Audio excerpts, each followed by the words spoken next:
Is that it does 12-minute takes and then it stops automatically. Okay, So no every problem. 12 minutes will just be like a minute or like a 2-second break. Okay, yeah. I'll pause you if I see it. Sorry, continue. It's just No, a but- thing but- that comes up that says no. recording is stopped automatically and then I'll just fix it. It's all good. So now, No, yeah. Okay. No, I think you do have it. I think you're right. See, this is stuff you bring me back because I graduated in '81. I mean, that's. It's not like I've done too much of that stuff, but yeah, we did. There's something powerful going from a robot to the fundamental theorem of algebra. And that concrete of a use for Well, mathematics. so then you're right. So then you ask, you're kind of answering the question that what does every student who takes a, let's say, Cal 1, Cal 2 class or Cal 3, when am I ever going to use that? It's always this kind of fight that you're having. And in a sense, you're saying something which is even more abstract.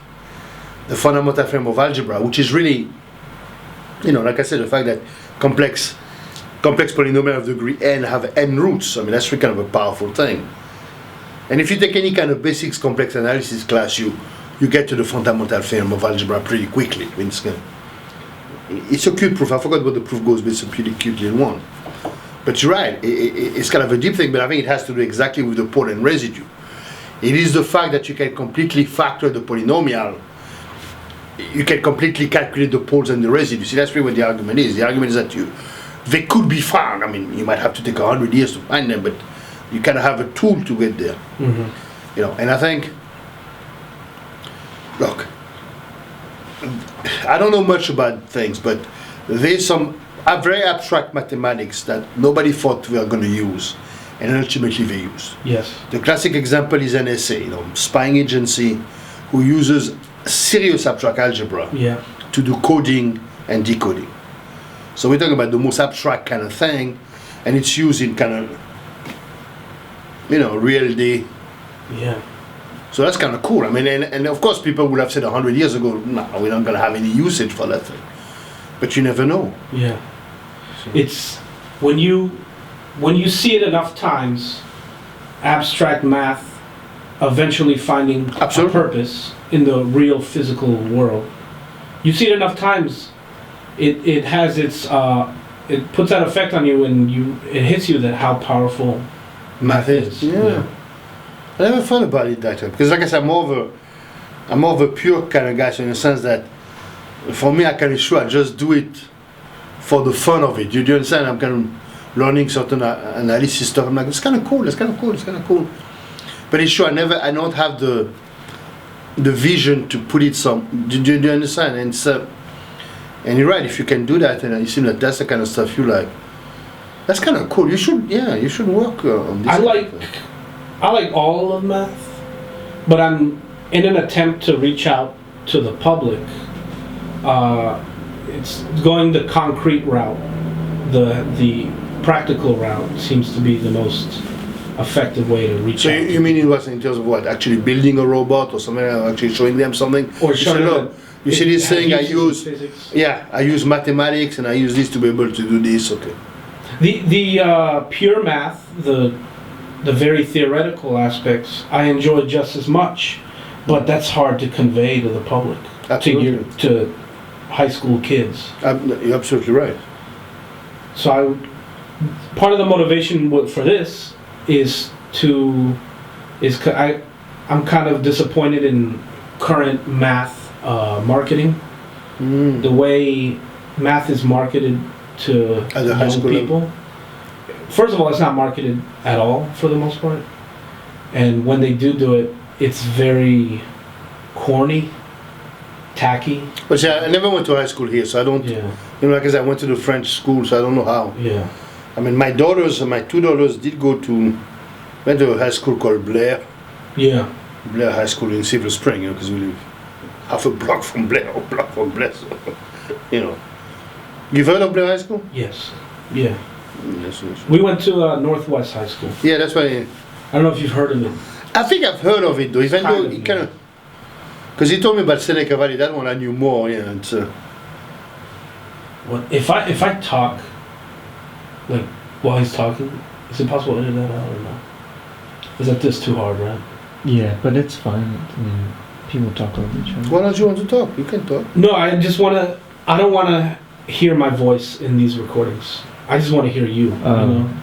So I'm trying to just talk when he pauses. And Well, but the question is that you ask a question, people need to hear the question being asked, whatever it is. You don't think so? Not for what I had envisioned. Oh, okay. Interesting. You know, in your traditional PBS Nova documentaries, you don't hear the interviewer in those.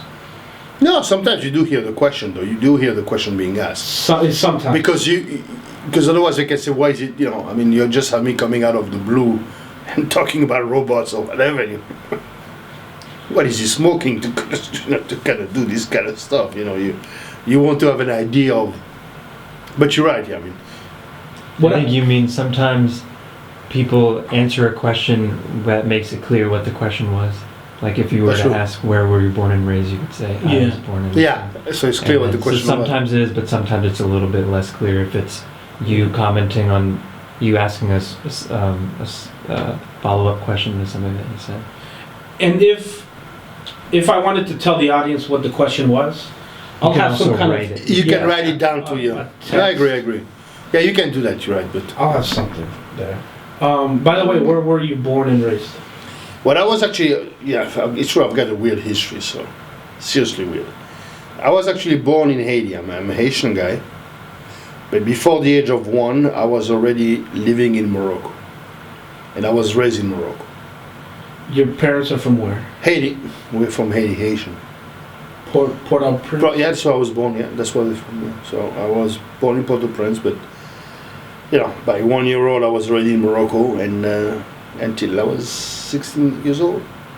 And then in 74 I came to the US, and we've been in the Northwest DC, Bethesda, Silver Spring area ever since. I don't know if you know that part. Oh yeah, I do. Where AU University is, have you heard of AU? Yes. Is that Massachusetts Avenue? Massachusetts, and basically very close to Wisconsin Avenue 2 here, but that's what it is. Also, you do, exactly. Yeah, because the French school actually used to be at Tennis Circle, which is right at the corner. And then my senior year, which is in 76, I graduated in 76 at the French school. We moved to this thing called Bethesda or Georgetown Road and the Beltway. I see. So we're close to a high school called W.J. Walter Johnson, if you've heard of them. Yeah. Physically, we're pretty close to them. What did your parents do for a living? My father was a lawyer, I think, by education, but he wrote laws for the Moroccan government in the Department of Education. So really, you know, from 62, let's say, to 74, or maybe 60 to 74, a lot of the laws that were put in education in Morocco, I think my father had a big part of writing those laws. And then when he came to the US, he worked for something called the International Monetary Fund, IMF. I don't know if you've ever heard of them, but... Yes. So Did your mother work? yeah, later on my mother started working for the World Bank, which is another institution like the IMF. So. You know Sharam's parents work for From there? We have a friend in our neighborhood. His father works for IMF, his mother works for World Bank. Well, yeah, a lot of people do that. Yeah, that's the... Strange. No, it is very incestuous. No, it's not right. I mean, because you're able to, once you're in there, you're able to put your, because then I've got two sisters. One work for the IMF, the other one work for the World Bank. You know, so it's kind of, you get an inside track. So I'm not gonna, let's not comment too much on that one. Where did they live? Casablanca? No, we're in Rabat now. Rabat, the capital. We're never in Casablanca. We're in Rabat, and I'm Rabati. No. The reason is very simple. We never been Moroccan, so Haitian. What is more interesting is the history. The question should be asked, why would a Haitian guy be in Morocco? So that makes no sense. But what makes sense is this. 1956, Morocco becomes independent from France. It was a protectorate, not quite occupation, but it was an occupation, but they were never a colony, but so they become independent. They obviously speak Arabic and so on, they have a strong culture, but most of the things were in French. Now, 1957, a guy called Duvalier comes to power in Haiti and actually wins an election. I mean, to be fair, he won the election, but he very quickly becomes a dictator. And my father was on the wrong side, was not with him politically, and there was a repression, so my father had to leave. So in 1958, my father has to leave Haiti. Why Morocco? Because Morocco wanted what in French we call cadre. I don't know how you call it, civil servant if you want. That were mostly French speakers, but that were not French because they kind of got rid of the French. When you become independent, you don't want to keep the other guys out. You want kind of, and the Haitian, since they were French speaking, could fit the bill. But the problem is my father never spoke Arabic. I mean, everything he did was in French. Ultimately, Morocco, there was something called Arabization. Their language really was Arabic, not. And also the other thing is we Catholic. I mean, that's what that's our religion. There's nothing good or bad about it. But so we're never Muslim. And really, for him to become Moroccan, you have to become Muslim first. I mean, and I don't think because he would have had to stay in the government because he worked for the government, the Moroccan government. He would have had to become Moroccan. I mean, after a while, it's really not serious for a foreigner to work to making your laws. You understand? So the time was coming where. My father had to make a decision of, am I going to become Moroccan and stay in Morocco, which means really converting to Islam, converting my children, all kind of stuff like that. Or, I never talked to my father about the religion itself because he was not that religious, even in his own Catholic religion. So I don't know if that was a big deal for him. But at the end of the day, for whatever reason, he was able to get that job at the IMF, and there he was a translator. So at the IMF he was not translator, what do you call it? Yeah, translator. Since the IMF has like 2 or 3 official languages, one of them is French. So my father could translate the English document into French, and actually my father was also pretty good in Spanish, so he could actually translate Spanish document into French. Did he ever learn Arabic? I'm sure he knew some, but never the written. No, I would be shocked if he knew that because I would have known. But he could have. I would ask. My mother is still alive. My father is dead, but man, maybe I should ask mommy if daddy kind of. I don't know. Mm-hmm. I don't think so because I would have known. But did your parents were they mathematically inclined? No, not really.